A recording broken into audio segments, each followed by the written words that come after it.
Hello everyone. Today we are going to discuss about the topic kinetics of the protein binding. Here now coming to here where this topic kinetics of the protein binding plays an important role. Before going to that, let us have idea about the what is the protein binding, how what is said to be the drug protein binding. Here the drug for pharmacokinetic important parameters here are the absorption, distribution, metabolism and the excretion. Here coming to the once the drug is absorption is finished, distribution is finished, what will happen? The drug will be enters into our body. In the body, the drug may be interacted with the several tissue components that may be considered as the blood components or extravascular tissues. In the blood components, previously you have discussed the factors affecting the distribution. It may be interacted with the many blood proteins or the plasma proteins or otherwise sometimes the blood, such as that some blood cells also, that may be a alpha glycoprotein, human serum albumin, or otherwise WBCs, different cells with maybe the RBCs, hemoglobin, like that it will be combined. And apart from that, it may also be interacted with many extravascular tissues like that liver, maybe kidney, maybe like that different extravascular adipose, like that it may be interacted with some of the tissues also. Now coming to many of the drugs may be interacted with some plasma proteins or otherwise the tissue proteins, such as it may be a DNA, it may be some proteins, lipoproteins or the glycoproteins or the adipose tissue, and resulting in formation of a drug or a drug and as well as the protein complex. Sometimes it may be said to be the macromolecular complex. And now coming to the phenomena of the formation or interaction of a drug and as well as the protein complex is named as protein binding, drug protein binding or protein binding of the drug. Simply you can say here the drug will be interacted with the protein and resulting in a formation of a drug protein complex. The formation or the phenomena of formation of such protein and drug complex is said to be a macromolecular size of the complex formation is said to be a drug protein binding or the protein binding of the drugs. And here and the protein, what is the importance of the protein binding, and it is having some clinical significance. It I will explain in the further slides here. As the protein binding of the drug is neither been metabolized or otherwise be excreted, hence it is pharmacologically inactive due to its pharmacokinetic and as well as the pharmacodynamic inertness. Already in previous we have explained that what the mechanism of the distribution, what the mechanisms of the absorption. Unless otherwise the drug is in the unbounded form, the distribution will not be takes place through that particular cell membrane. Why? Because of the macromolecular size of this complexity, it will not be passes through the cell membrane easily. That means the distribution will not be takes place from one compartment to the another compartment, or otherwise the distribution will not be, or otherwise in the absorption, what you can say, movement of a drug from a site of administration to the systemic circulation. There also you have explained when the drug will be in the bounded form, the transportation through the cell membrane, whether it's the passive diffusion or whatever it may be, it will not be takes place. That means here that particular protein bounded drug will be a pharmacologically inactive. Why? Means there is no distribution will not be takes place, and thereby it will be remained back, and thereby there is no pharmacokinetic. Unless otherwise it will be processed through the pharmacokinetic, there is no pharmacodynamic which will be involved with the clinical effect and the pharmacological response.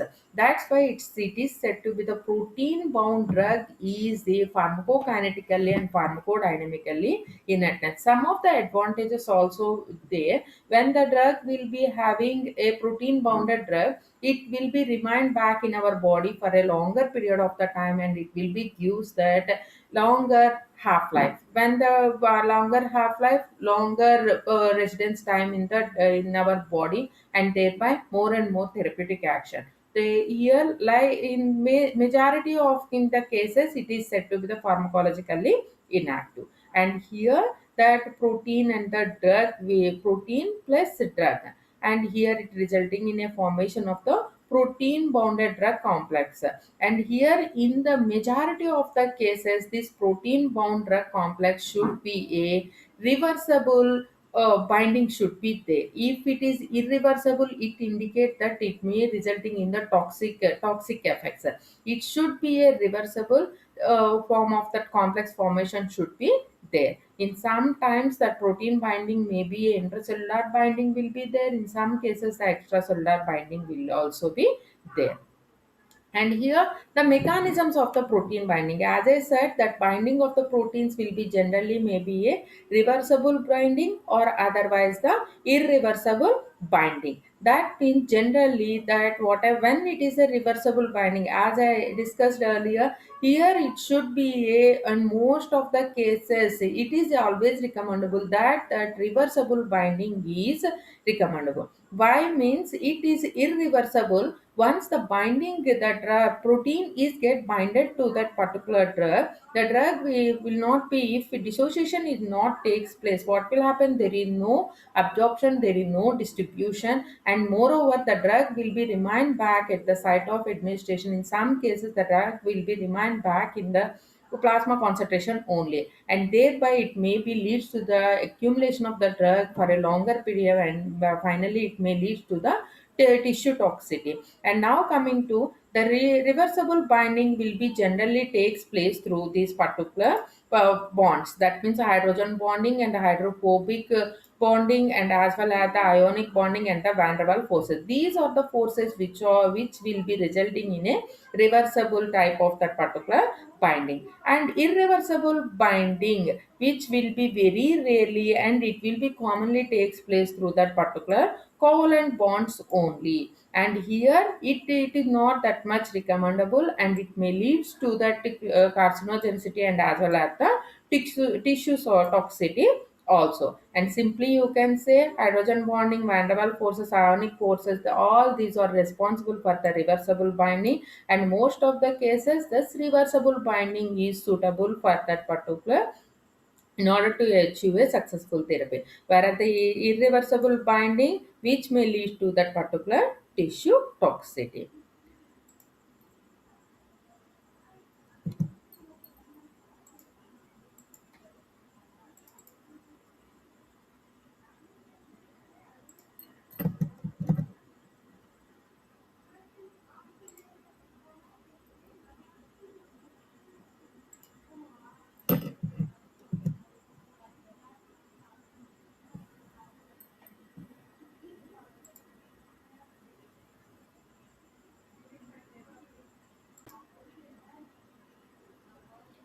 And for suppose if the drug molecule is bonded to the proteins, that means and in our body the drug will be binded with the many blood components as well as the extravascular tissues like that. For suppose if the drug molecule is get bounded to the plasma protein, that means drug molecule, these are the plasma.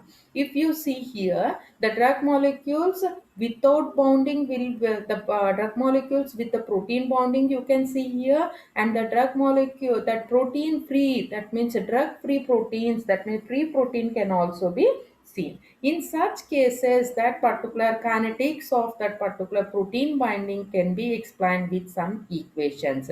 If you see here the drug is combined with that particular protein and resulting in a formation of that protein bound complex, macromolecular complex, which is the protein bound complex.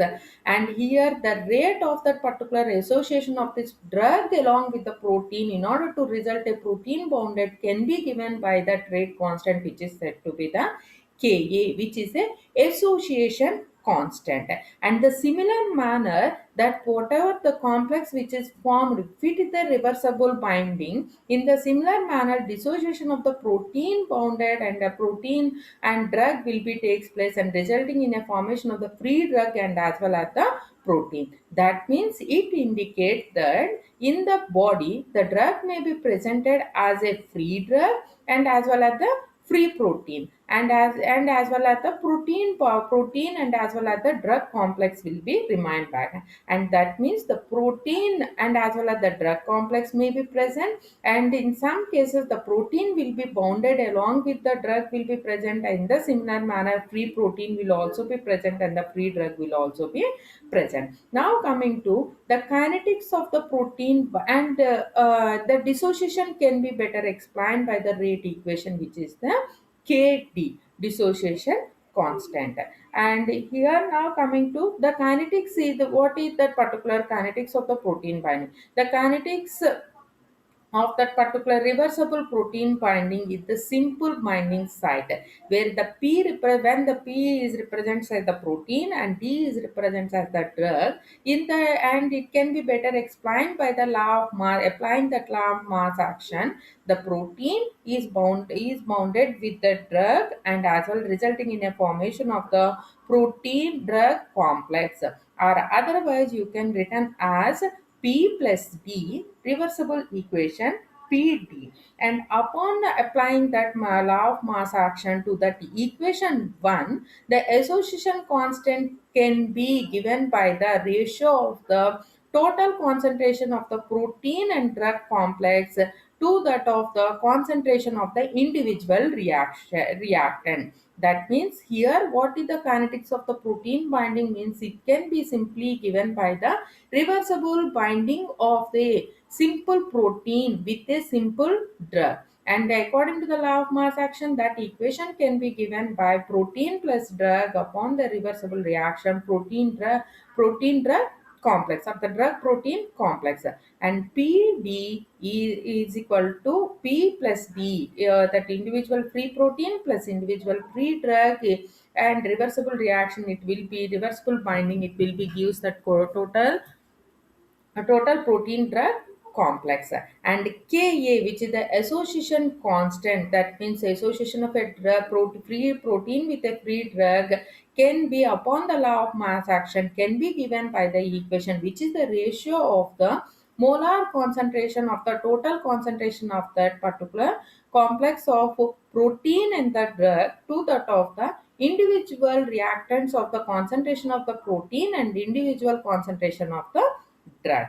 And further, whereas that in that equation, above equation, P is the particular concentration of the protein and D is the free concentration of the free drug, and PD is said to be that particular molar concentration of that particular protein drug complex, and Ka is the association constant. Same thing, only P is the concentration of the free protein and D is the concentration of the free drug, and PD is the concentration of the protein and drug complex, and Ka is the association rate constant and Kd is the dissociation constant. In the similar manner, as the association of that particular protein and drug is takes place, like that in the similar manner dissociation is also takes place.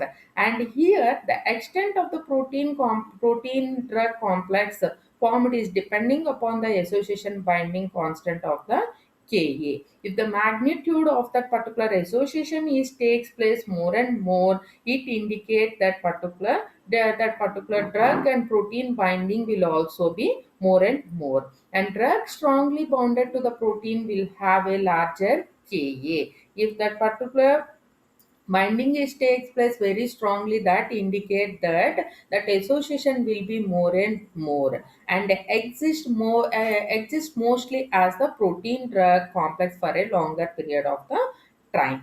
And here in such cases what will happen, that means more and more association, more and more drug complex it remain back for a longer period of the time, but particular binding will be takes place. In such cases, while designing a dosage regimen, larger dose may be needed to obtain a reasonable concentration of the free drug. That means if the Ka is higher, in such cases strong binding is takes place between the protein and the drug and exists mostly as the complex. In such cases, there is no free drug concentration, there is no concentration of the drug in the blood or otherwise the particular tissue, targeted tissue will be less. And for that, in order to provide a appropriate and suitable amount of the free drug concentration at the particular site, desired site, larger dose is needed to be designed while designing a dosage regimen. And here that experimentally that particular free drug concentration, that means how much free drug is involved and how much free protein is get binded in order to form a protein, and as well as the binded with the drug, that can be given, that can be explained by the sum of the equations. And here what is the R, that particular experimentally that free drug concentration and as well as the protein drug concentration can be well explained by that particular determining ratio. What is that particular determined ratio? R is the ratio of number of moles of the protein drug and total number of the moles of the protein. That means how many proteins are present in our concentration of the protein, total protein concentration, and as well as here other consideration you need to take me here, how much that number of moles of that particular protein and as well as the drug complex. R is nothing but it is the ratio of moles of the number of moles of the drug that bounded with the proteins to that of the total number of the protein that involved in the binding. Here total number of that is the ratio, or it is the ratio of, simply you can say R is equal to PD divided by PT. PD is nothing but protein and drug complex. PT is nothing but total number of the protein that present in the body. And here what is the PT? PT is nothing but it is the total concentration, total concept. PT is nothing but free protein plus number of protein that bounded with the drug complex. Initially I already explained the protein may be explained will be present as the free protein and as well as the bounded protein. That means unbounded protein and as well as that particular bounded protein. PT is nothing but it is the sum of the bounded protein and as well as the unbounded protein. The PT is equal to PD plus PT. If the same thing PT, when it is substituted here in this equation, R is equal to PD divided by PT, that means R is equal to PD divided by PT is equal to, if the PT term is substituted here, that means that equation, the R is equal to PD by PT can be written like this. That means PD is equal to the same thing. When you are writing PT is equal to PD plus PT, the equation can be written like this one: PD divided by PD plus PT. And here by substituting the equation of the PD, that means R is equal to Ka. Already you know here from this equation.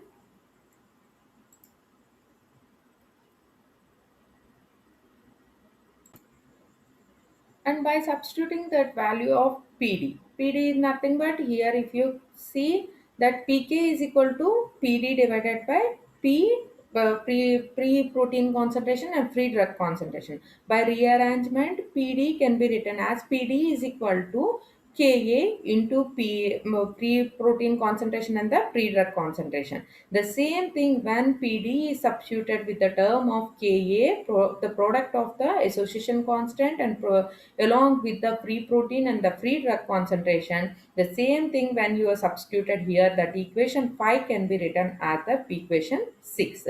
Already you know that PD Ka is equal to simply PD divided by pre-protein concentration into pre-drug concentration. The same thing when you are substituting here, the equation 5 can be written as like this. Upon cancellation of the pre-protein concentration, by taking the common of this equation, the PP can be cancelled, and this equation can be reduced like this. That means Ka into D divided by K plus D plus 1. This is the final equation of the 6.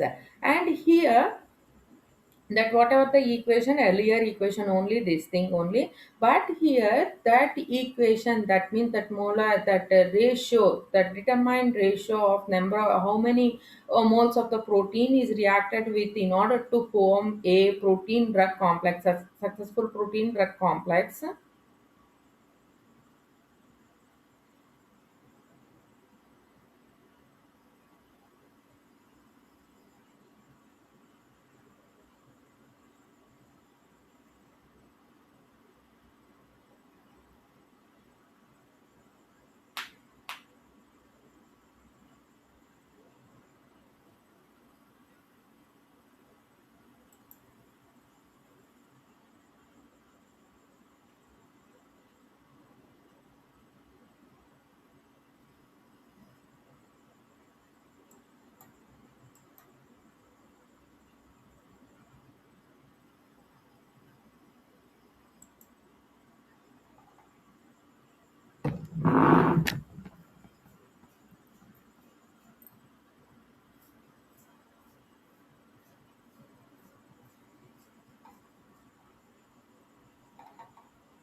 And here that equation 6 only, that whatever the determined ratio, that is equal to R is equal to Ka into pre-drug concentration divided by Ka pre-drug concentration plus 1. But here that means R, that indicates how many concentration, the concentration of the protein, how much concentration of the protein will be binded with the common concentration of the drug in order to give a protein drug complex. Here, that equation, that R can be explained only when only one binding site is present onto the protein in order to form a protein drug complex. That means 1 mole of the drug will have that particular onto the protein only one binding site. That means 1:1 complex only. But when that particular protein onto the protein, when that n number of binding sites are present, in that case that equation 6 can be rewritten as R is equal to nKa into D divided by KAD plus 1. That means instead of here you are taking 1:1 complex, that's why the term does not indicate that n number of binding sites. When that means that the equation 6 will be applicable only that 1 molar concentration of that particular drug is combined with protein that is having only one binding site. If that onto the protein, if n number of binding sites are present, in such cases that equation 6 can be given by the as that equation 7. Only the term instead of the here that KAD, you need to include one more term, that is the N is nothing but n number of binding site that available onto the protein. Already in the human serum albumin you have discussed that to the protein, that means that human serum albumin number of binding sites will be there. That means warfarin binding site, tamoxifen binding site, like that. In some of the proteins only the single binding site will be present. If the single binding site is present onto the protein and only one molar concentration, in such cases this equation will be applicable. But 1 mole of the drug, if number of binding sites are present, in such cases this equation can be usable. Now coming to that variables, which are that association constant Ka and n number of binding site, these will decide that how that particular protein binding is takes place, how many moles of that protein is involved in the protein in order to form that particular protein binding. That can be, that means that association constant Ka and as well as the number of binding sites n can be obtained by using different number of plots. The out of that, four important plots are included here. First one is the direct plot, and second one is the scattered plot, and third one is the Lineweaver-Brook plot, which is also called as Notch plot or the double reciprocating plot. And next one is the Hitchcock plot. All these plots only will be depending upon, will be plotted on this equation only. That means R is equal to NKAD divided by KD plus 1. They here all these plots are mainly useful to, only our motto is to determine that two variables, which are that particular association constant, which is a Ka, which is the that particular rate of that particular formation of that protein bounded drug will be explained by the association constant, and as well as the n is the number of binding sites.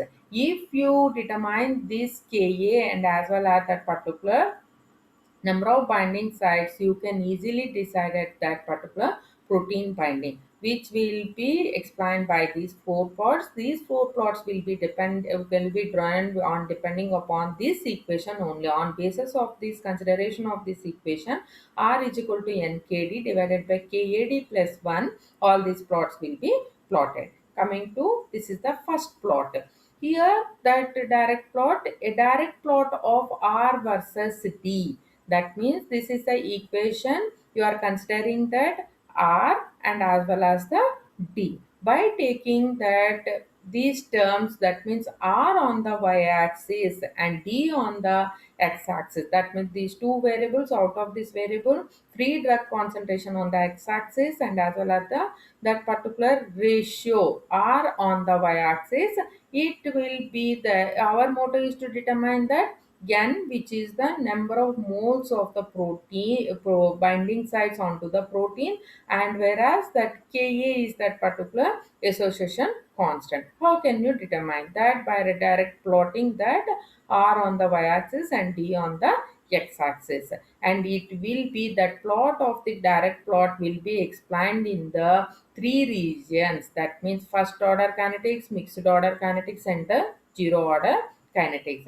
And initially when that particular free drug concentration more and more is there, that means concentration initially as that particular reaction is that as that particular binding is proceeds, here that particular drug concentration is increases, the binding will also be increases, that ratio will also be increases linearly, which will be explained by the first order kinetics, and further it explained by that particular zero order mixed order kinetics.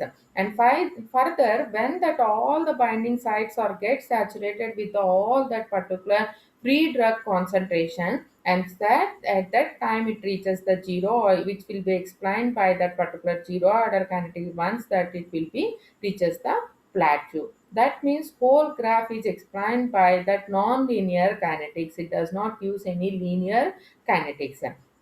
And here the Ka, here that particular plateau when it is interpolated with that extrapolated with that particular y-axis, y is equal to 0, it will use the n value, and half of that particular it will be gives that particular n by 2 value. And here the simply the direct plot will be plotted R versus D, and here the plateau R is equal to n and R is equal to when R is equal to n by 2, and D that particular n when that n by R is equal to n by 2, half of that particular n, if that particular interpolation to the y-axis will gives the 1 by Ka, 1 by Ka. That means we can get term from n from here and Ka from the here. That means y-intercept will gives the Ka when n is equal to 1 by 2.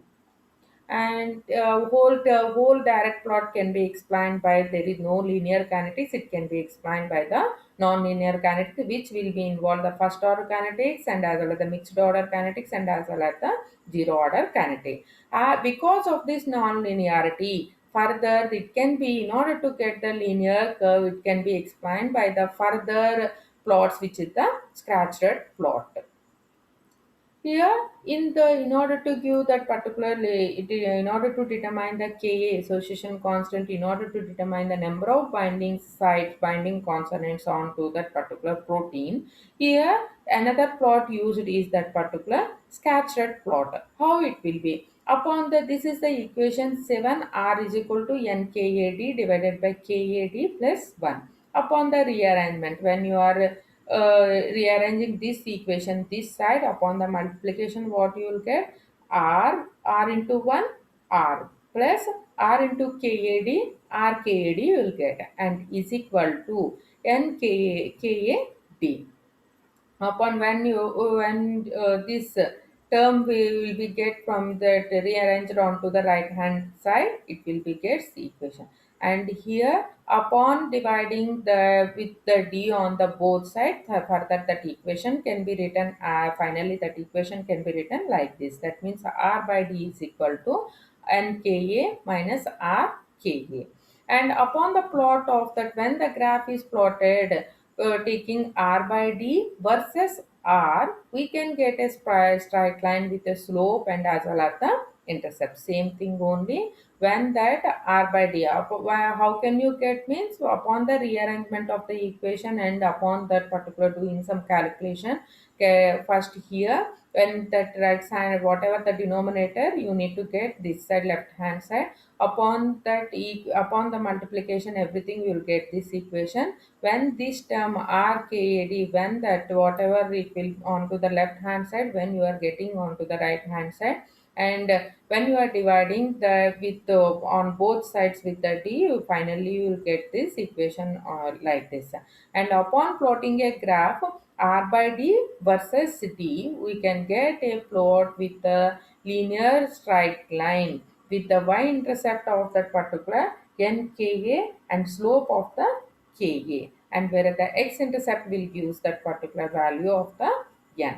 Here that means except on the x-intercept we can determine the value of n, and the slope of this linear curve will give the value of the ka. That means the slope value whatever you get is the association constant value, and when you are interpolating that linear curve with the x-axis, the x-intercept will use the n value. That means direct plotting a taking r on the y-axis and d on the x-axis. Whereas the second plot, which is the scattered plot, it will be upon the rearrangement of the equation 7, which is the r is equal to nkad k divided by kad plus 1 rearrangement, you will get one equation. The upon that, from that equation, by taking r by d on the y-axis and the r on the x-axis, that x-intercept will give the n value and the slope will give the ka value.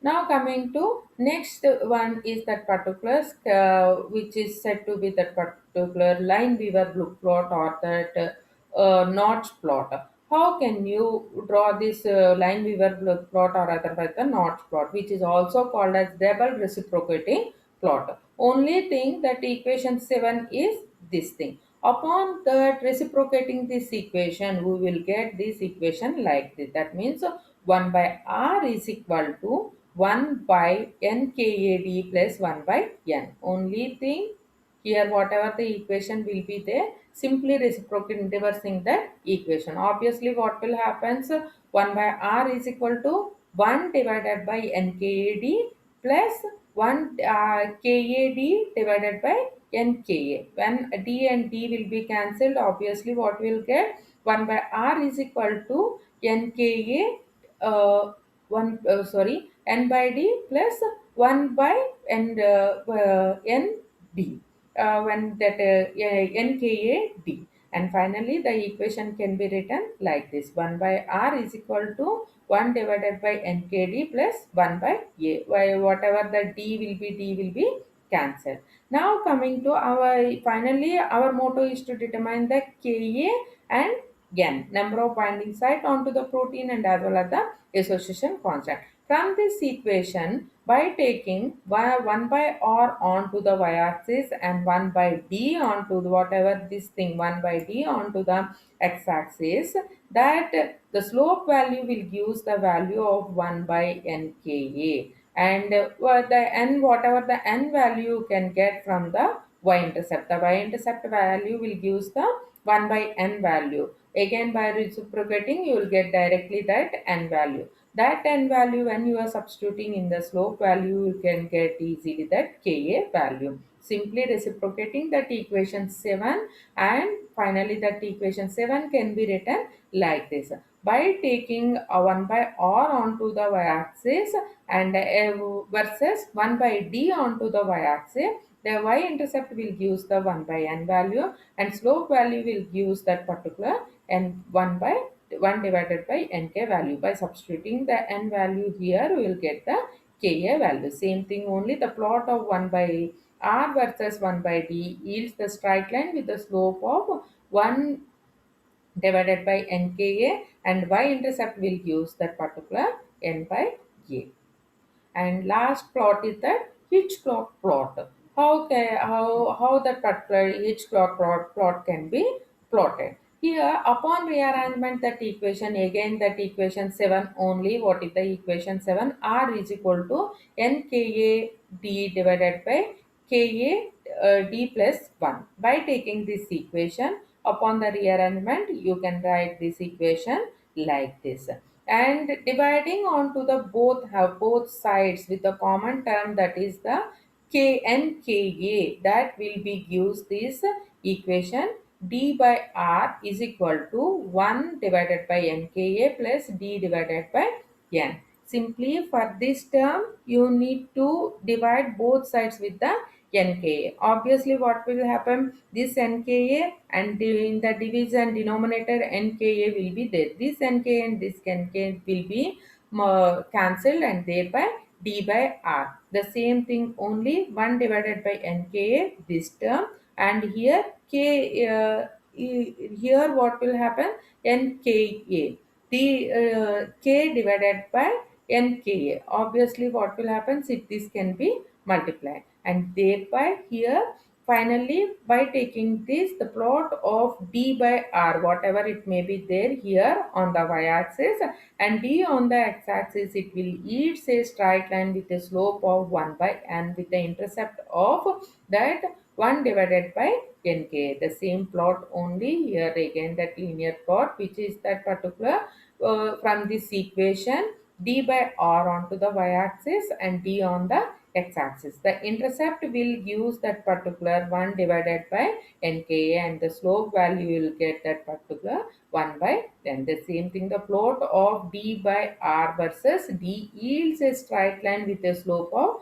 1 by n. Obviously from the slope you will get the n value. When that n value is substituted in the y-intercept of that particular 1 by n, 1 divided by nka, will get the ka value. That means that n is the number of binding site onto the protein, and Ka, which is the dissociation constant. In order to explain the kinetics of the protein binding, can be simply simply can be plotted by, can be determined by plotting a four plot, which is the direct plot, scattered plot, line weaver plot, which is also said to be the notch plot, and here double reciprocating plot and the Hitchcock plot. Same thing only summarized in the single slide, which is here. This is the direct plot. Here r onto the y-axis and d onto the onto the x-axis. The where that particular the plateau when interpolated with the y-axis will give the n value, and when n is divided by 2, that will be intercept, that intercept will be x-intercept, interpolation with the x-intercept will give the n 1 divided by Ka value. The reciprocating equation, the term will use that Ka value. From this we can get the 10 value, and from here you can get the K value. And further, that particular scattered plot upon that rearrangement equation, that from that equation you can take r by d onto the y-axis versus r, that slope value, that intercept value, y-intercept will use that nka, and x-intercept will use the ka, and slope value will use that particular minus ka. And Notch plot, which is the double reciprocating plot, simply that equation was equation 7. Upon the reciprocating, you will get that an equation from that 1 by r versus 1 by d. When you are plotting, it will use a linear line with a y-intercept of 1 by r with a slope of 1 by nka. And finally, each clock plot simply upon the rearrangement and multiply and division onto the both sides with the 1 by nk, so sorry, n by nk, and upon the rearrangement from that equation you will get a plotting a graph d by r versus d, that y-intercept will use the value of 1 by nka and the slope of the na. From the slope you will get the na When it is substituted in the y-intercept, that n value, it will give that particular Ka value. These are the four plots which will be useful to determine the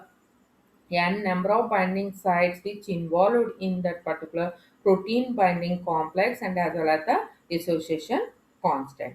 Now coming to clinical significance of that particular protein binding, whether it is advantages or otherwise it is the disadvantages. How far it will be involved in that particular pharmacokinetics and the pharmacodynamics in order to give that particular pharmacological activity. Here, in each and every pharmacokinetic parameter, it will be involved. Here, first of all, coming to the absorption. Here, absorption equilibrium is attained by the transfer of a free drug from the site of administration to the systemic circulation. In the passive diffusion, that where the driving force is the concentration gradient, it will be transfer which takes place until that equilibrium attains. Here, that means the equilibrium is attained by transfer of a free drug from the site of administration to the systemic circulation. But once that particular equilibrium maybe stops. Why means that particular binding of that absorbed drug at the it takes place with the plasma proteins. Obviously, what will happen?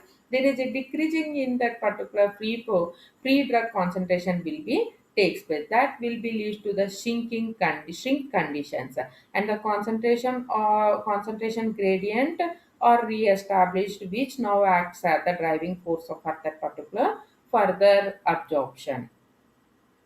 And here this is the protein bounded drug and it is the free drug and involved in the that particular plasma proteins. And now coming to distribution, how that distribution will be involved with that particular protein binding. And whenever the drug is in the whatever the barrier, even that distribution will be takes place in the two steps. First, the drug is transported from that particular to the capillary membrane, and extracellular from the blood to the extracellular fluid, which will be takes place the capillary membrane. From the extracellular fluid to the intracellular fluid, it will be takes place the cell membrane.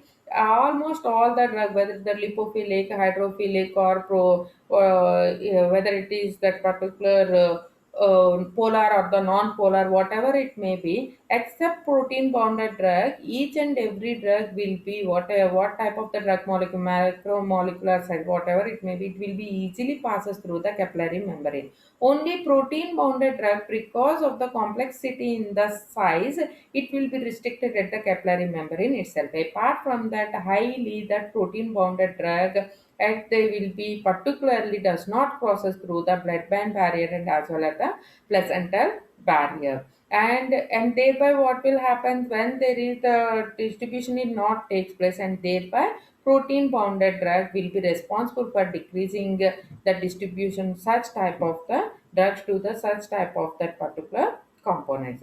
And metabolism, and protein bonded drug also decreases the metabolism of the drugs and enhances that particular biological half-life. When there is no metabolism, conversion is not takes place, distribute, and thereby excretion will not be takes place, and thereby enhances that particular biological residence time of the drug in our body will be enhances. Only unbounded fraction will be get metabolized. Best examples are the phenylbutazone and as well as the sulfonamides. And further elimination, only unbounded drug is get capable to being eliminated, whereas protein bounded drug will be prevent that entry of the drug through the metabolizing organ like liver and to glomerular filtration. When the drug will be in the bounded form, filtration will not be takes place and secretion will not be takes place, and thereby that excretion will also be decreases. Best example is the tetracycline is eliminated mainly by the glomerular filtration only. When the tetracycline is get bounded with the some protein, that filtration will not be takes place, and thereby renal excretion will also be decreases. Whenever that such drug will be mainly eliminated through the glomerular filtration only. If that particular more and more such type of drug will be get binded, and thereby elimination will not be takes place. In some cases, that particular elimination half life will be increases. And next one is the systemic solubility of the drug. When some of the drugs will be bounded with that particular proteins or the lipoproteins, it is an actual, it will be acts as a vehicle in order to increase the solubility. Such type of the drugs, such as the hydrophobic drugs, such as the steroids, heparin, or that oil soluble vitamins A, D, E, K. When such type of the drugs will be bounded with some type of the proteins, it is acts as the vehicle and thereby increases its solubility and as well as the bioavailability also, and thereby more and more absorption will also be take place and it will be enhances the pharmacological action. And here, drug action, how it will be affected. Protein bounded drug inactivates such, sometimes it will be inactivate the drug, so sufficient concentration of the drug cannot be built up at the receptor site of the action. There is no proper absorption, there is no distribution. In some cases, that particular whatever the protein bounded is takes place with the respective drug, it may also be responsible for the inactivation of the drug, and thereby the sufficient amount of the concentration of the drug will not be built up with that particular site of the action, and it will be gives, it will fails to give that appropriate therapeutic action. For such type of the drug comes under the example is naphthalene. When it is bounded with the such type of the proteins, it will lead to the inactivation, and thereby appropriate concentration of the drug that will be responsible to give the pharmacological action will also be diminishes. That means it will be resulting in a decreasing in the drug action, also protein binding and sustained release. The complex of the drug protein will in the blood will act as the reservoir and continuously supply for the drug. In such example is the sodium when by the protein bounded with the drug. And here in some cases it is the protein bounded drug is also acts as a reservoir. Due to that, when protein bounded complex is formed, slowly the drug will be released for that particular sustained release that time, and thereby because of the continuous supply of the free drug from that particular complex, slowly it will be responsible for that particular sustained release action. Also, protein bounded drug will be distribution will be low in certain conditions, and as well the metabolism will not be takes place when unless otherwise in the unbounded form, and in some cases that excretion will not be takes place, particularly when the excretion is takes place through the glomerular filtration, and in some cases the drug action will also be affected. And when the drug is highly lipophilic drug, when in such cases the lipophilic drug when it is combined with the lipoprotein, the solubility can also be increases, systemic solubility can also be increases. And finally, the clinical significance, in short you can say protein bounded can influence as the drug's biological half life. That means it will be increases the biological half life. In some cases, the protein bounded drug may act as a reservoir or depot for the such drug in order to give a sustained action. And since unbounded drug only being metabolized or excreted from the body, the bounded fraction will be released in order to maintain that particular equilibrium. This is all about that particular kinetics of the protein binding.